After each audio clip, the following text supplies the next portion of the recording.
Hi, in this presentation, I'll be talking about fluid balance. As all of you know, fluids are important for our body. Through this session, I'm going to explain how the body is maintaining the fluid balance. Is it really necessary to worry about the fluid balance in critical care? The answer is yes. Let's see what is fluid balance and how the body is maintaining the fluid balance. In this diagram, everybody can see our body is made up of certain elements such as oxygen, carbon, hydrogen, nitrogen and other elements. Okay, so the fact that in our body the oxygen and the hydrogen cannot stay alone, so it fused to form water. So our body consists of 55 to 65 percentage of water. As I explained in the previous slide, our body is made up of 55 percentage to 65 percentage of water. And also this water is made up of two major compartments.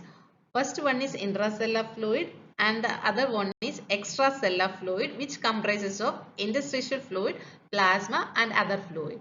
Intracellular fluid means the fluid inside the cell, and the extracellular fluid means the fluid outside the cell, which consists of interstitial fluid, the fluid in between the cells, and the plasma, the fluid you can find in the blood vessels, and the other fluid.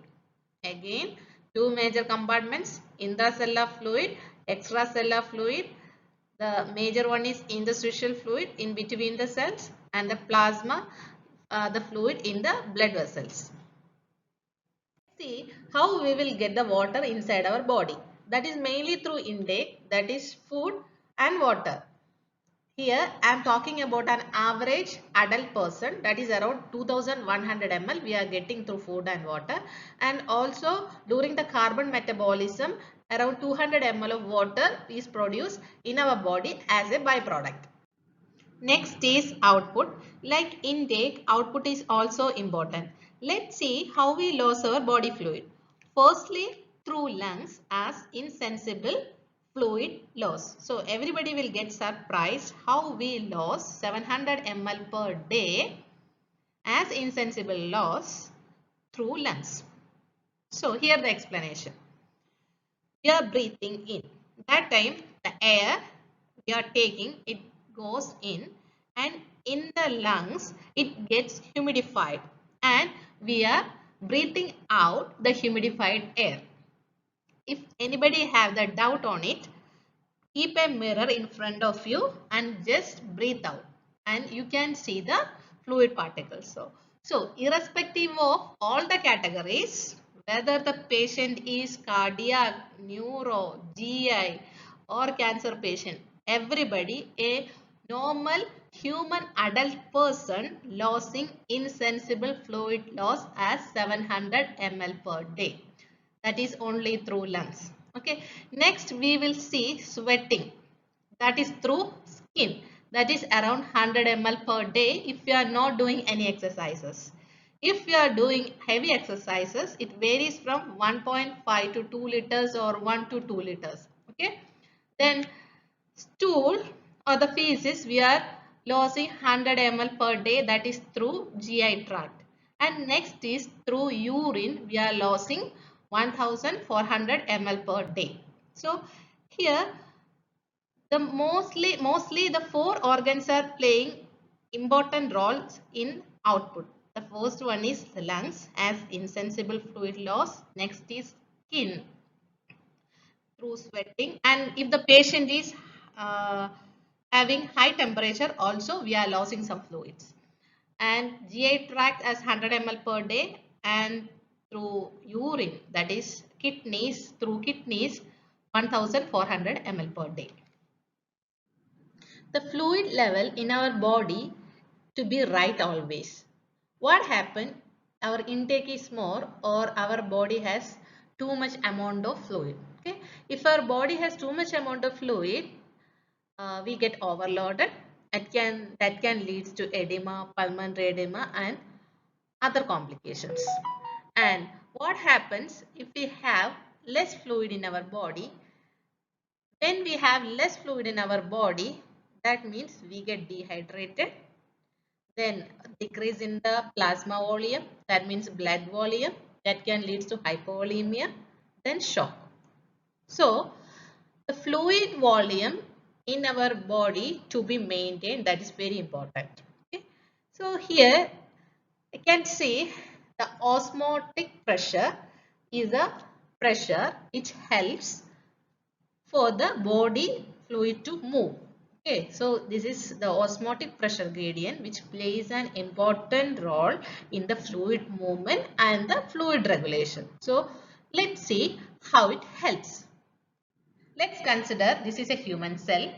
What you can find inside the cell, that is intracellular fluid, and the fluid outside the cell, that is called extracellular fluid.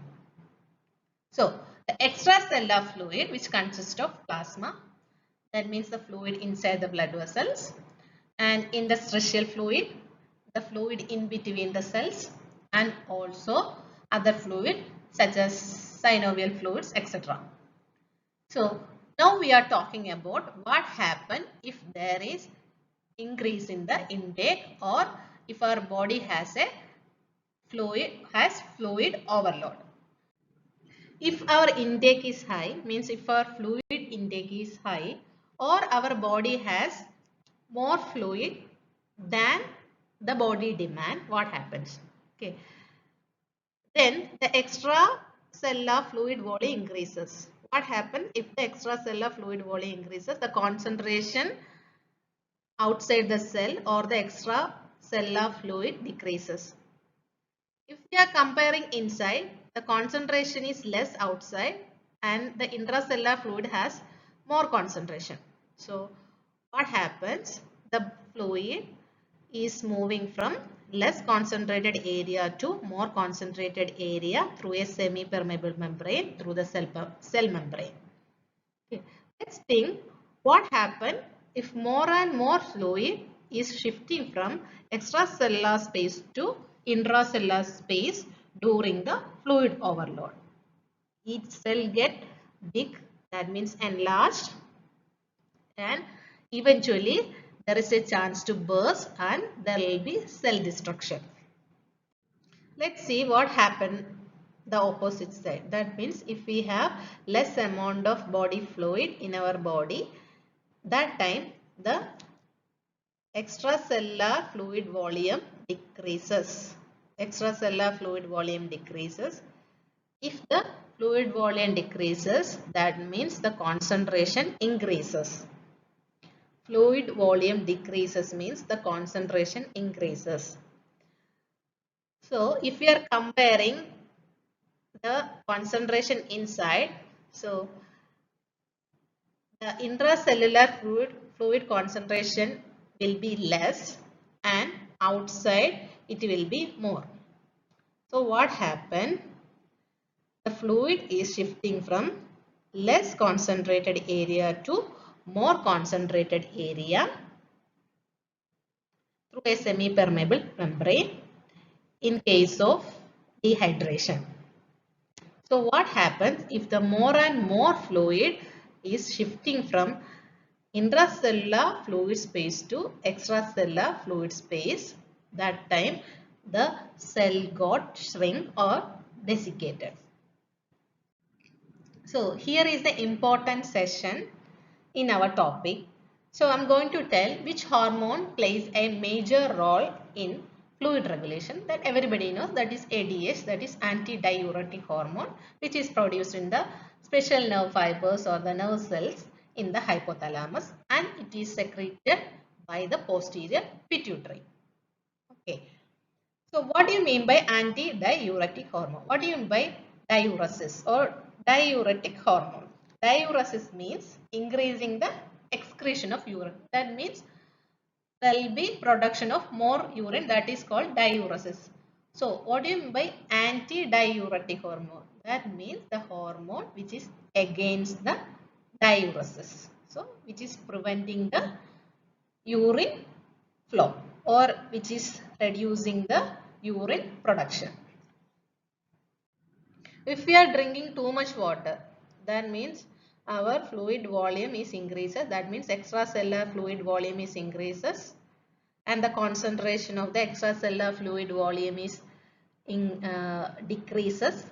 Fluid volume increases, concentration decreases, then osmotic pressure also decreases in the extracellular space. That time the osmotic receptors which is found in the hypothalamus, they detects that the osmotic pressure in the extracellular fluid is decreased or the concentration is decreased. That means we are overloaded. What happens then? This hypothalamus which is producing ADH, the production is decreased. What happens if the ADH production is decreased? If the ADH production is decreased, there will be more amount of the urine will be produced. That means hypothalamus is producing less ADH and it secretes through the posterior part of the pituitary. Then it reaches the bloodstream. Then the kidney is producing, because the kidney is detecting or kidney is receiving the ADH hormone level is less. So it is producing more and more urine. So if you are, that's why if you are drinking more water, you are producing more urine. In case if you are not drinking the water for a long period of time, that means you get dehydrated. The extracellular fluid volume get decreased. The concentration of the extracellular fluid get increased and the osmotic pressure is also increased. That time the hypothalamus, that means the osmotic receptors in the hypothalamus, detects that in the blood the osmotic pressure is increased or the concentration is increased. That time hypothalamus is producing more and more ADH which is secreting through the posterior part of the pituitary and it reaches the bloodstream.